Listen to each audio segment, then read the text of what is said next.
Hello दोस्तों, नमस्कार। स्वागत है आपका हमारे चैनल में। दोस्तों, आज हम आपके सामने लाए हैं बेल। दोस्तों, ये बेल का पौधा है। अभी ये ज़्यादा बड़ा नहीं है। ये इसमें बेल पत्र हैं। फल अभी इसमें आने में बहुत देर है। दोस्तों, बेल पत्र को आप सभी जानते होंगे। ये पूरे भारतवर्ष में पाया जाता है और बेल का बहुत महत्व है। आप जानते हैं कि बेल पत्र के द्वारा पूजा की जाती है। बेलपत्र भगवान शिव पर चढ़ाया जाता है और बेलपत्र बहुत ही शुद्ध और बहुत ही इसमें आयुर्वेदिक औषधि गुण भी हैं। दोस्तों, आज हम इसके आयुर्वेदिक औषधीय गुण बताएंगे। बेलपत्र कई औषधि गुणों से भरपूर होता है। इसके सेवन से पाचन तंत्र मजबूत होता है। दोस्तों, ये शुगर के लिए बहुत रामबाण औषधि है और हृदय स्वास्थ्य में सुधार करता है और शरीर को ठंडक पहुंचाता है। जैसे गैस की समस्याएं हैं, गैस्ट्रिक समस्या है, गैस है, अपच है, तो इसमें आपको बहुत आराम दिलाता है। दोस्तों, जो बहुत से जो चूर्ण बनते हैं, यानी कि जो अपच वाले या खट्टी डकार वाले या पेट सफा चूर्ण जो होते हैं, तो इन सभी चूर्णों में जितने भी पेट को दुरुस्त करने वाले, पेट को साफ रखने वाले, अपनी आंतों को साफ रखने वाले जितने भी चूर्ण बनते हैं, तो बेलपत्र का उसमें चूर्ण मिलाया जाता है।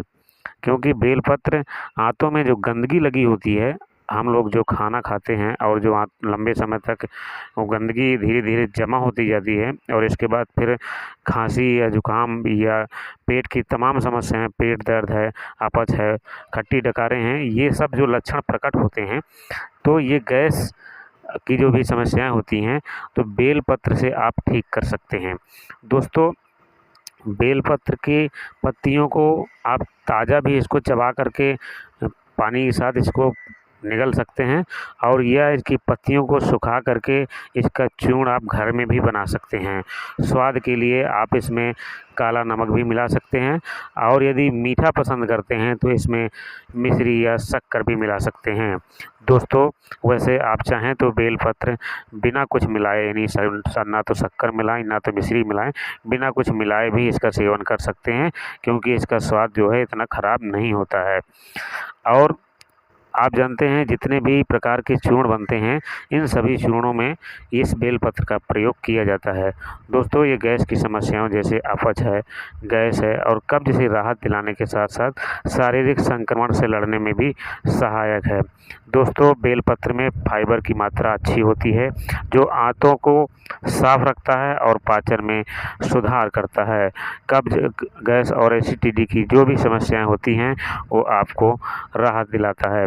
इसमें मौजूद फाइबर ब्लड शुगर लेवल को कंट्रोल करने में सहायता करता है, जिससे डायबिटीज़ के मरीजों को लाभ मिलता है। दोस्तों, हृदय में एंटीऑक्सीडेंट गुण होते हैं, जो हृदय रोग को बीमारियों से बचाते हैं और इस बेलपत्र से आप अपने हृदय को, अपने दिल को स्वस्थ और मजबूत रख सकते हैं। आप कच्ची पत्तियों का सेवन करें या चूर्ण का सेवन करें। दोस्तों, ये आपके ब्लड सर्कुलेशन को बेहतर बनाता है, जिससे आपका हार्ट अटैक और हाई ब्लड प्रेशर का खतरा कम हो जाता है। शरीर को ठंडक पहुंचाता है, इसकी तासीर ठंडी होती है, जिससे गर्मियों में शरीर को ठंडक मिलती है। आप जानते होंगे कि गर्मी के समय में बेल के जो फल होते हैं, बेल के जूस का सेवन बहुत ज़्यादा लोग करते हैं और गर्मियों में आप देखते होंगे मार्केट में भी लोग जो ठेला वाले होते हैं या दुकान वाले होते हैं जो जूस का काम करते हैं, वो बेल का जूस निकाल करके देते हैं। दोस्तों, गर्मी के समय में इसको लोग बड़े मज़े से पीते हैं। शरीर के लिए बहुत ठंडक पहुंचाता है, क्योंकि गर्मी के समय में तो लोग गर्मी से परेशान रहते हैं। इसलिए कुछ ऐसे पौधे और कुछ ऐसे वृक्ष हमारे इस वायुमंडल में या हमारे इस प्रकृति में हैं कि जो गर्मी को शांत करें। क्योंकि प्रकृति का नियम है कि जब भी कोई समस्या आती है, उसी के आधार पर उस समस्या को निपटाने के लिए, यानी उसका इलाज करने के लिए प्रकृति भी समय समय पर अपने फल और अपनी दवाइयाँ देती रहती है, प्रदान करती रहती है। दोस्तों, ये प्रकृति का बहुत पुराना नियम है।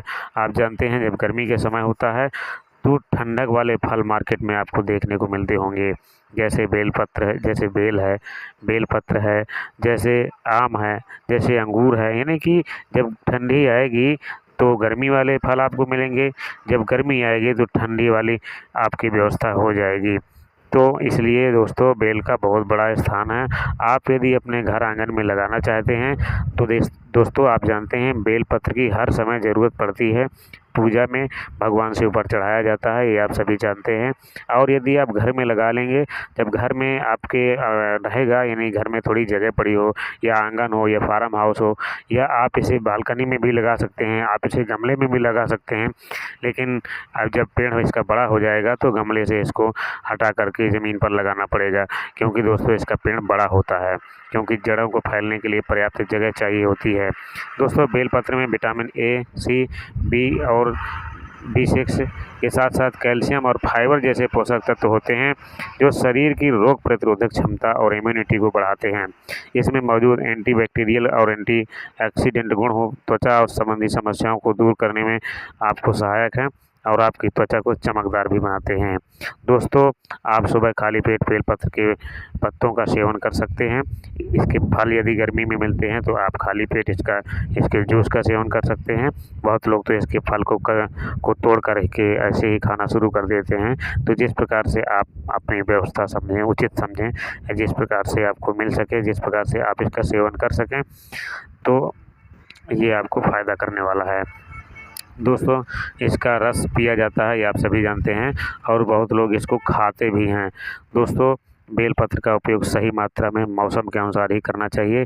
किसी भी बीमारी के उपचार के लिए इसका उपयोग करने से पहले अपने शरीर को और किसी आयुर्वेदिक वैद्य से, जो आयुर्वेद के इलाज करने वाले पुराने वैद्य थे, आज भी हैं, जो आयुर्वेद के जानकार हैं, उनसे सलाह ले लेनी चाहिए, क्योंकि इसका मात्रा बहुत अधिक नहीं करना चाहिए, बहुत अधिक उपयोग नहीं करना चाहिए।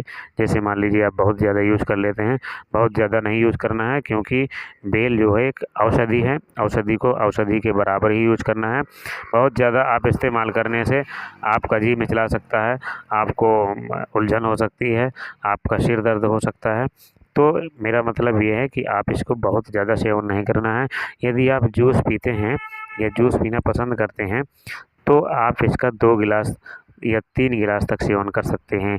यदि 3 गिलास से ज़्यादा सेवन करेंगे तो आपको शरीर में जी मिचला सकता है और आपको उलझन हो सकती है। और रही बेलपत्र का सेवन करने की, तो बेलपत्र आप हर सुबह प्रतिदिन आप खाली पेट आप इसके 8-10 पत्ते खा सकते हैं, चबा-चबा करके खा सकते हैं। यदि आप बेलपत्र का जूस निकाल करके भी सेवन करना चाहें तो आप इसे जूस के रूप में भी प्रयोग कर सकते हैं। यदि आपको स्वाद सही नहीं लगता है तो आप इसमें अपने स्वाद के अनुसार मिश्री या खांड या गुड़ मिला सकते हैं। दोस्तों यदि हमारा ये वीडियो पसंद आया हो, जानकारी अच्छी लगी हो, तो इसे ज़्यादा से ज़्यादा शेयर करें, लाइक करें, कमेंट करें, सब्सक्राइब करें।